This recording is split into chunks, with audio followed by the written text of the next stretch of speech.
Fireball. Music.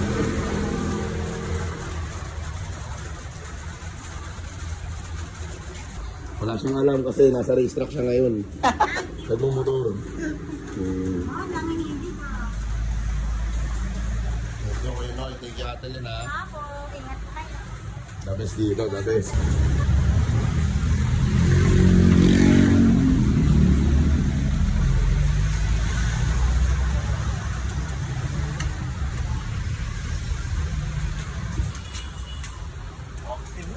Okay, Kenoy, thank you.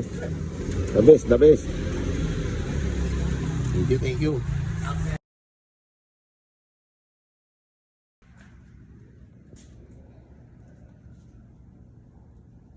Daddy!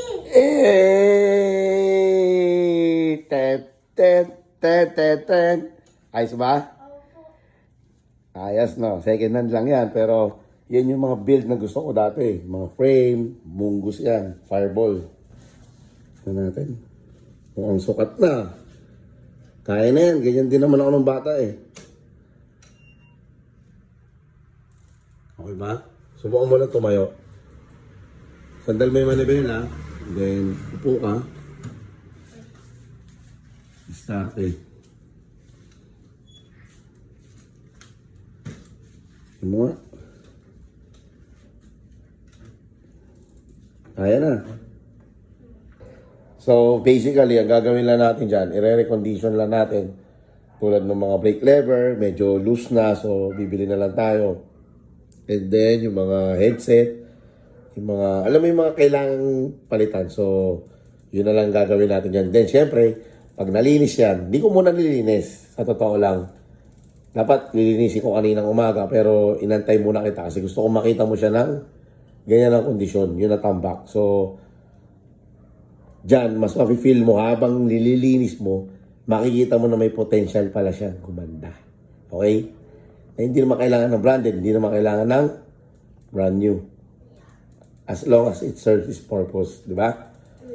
Di ba? Yun lang naman yun. Then, basta basically, yung mga kailangan papalitan.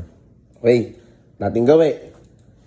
So, iingatan, kasi pag may nasira, saan ko kukunin? Pera po. Very good. Yun. Para matuto ka ingat ng Gamit. yan. Parang sa PMX mo, di ba? Naputol mo yung lever. So, kinuha natin sa Pera ko. very good. Okay, enjoy mo na lang yan, ha? Unting adjustment lang yan. Tsaka, alam mo na yun, i-recondition lang natin yan. Napakaganda niyan. Sobrang ganda. Okay? Napakaganda ng mga pyesa na nakakabit dyan. Okay ba? Ano? Okay po.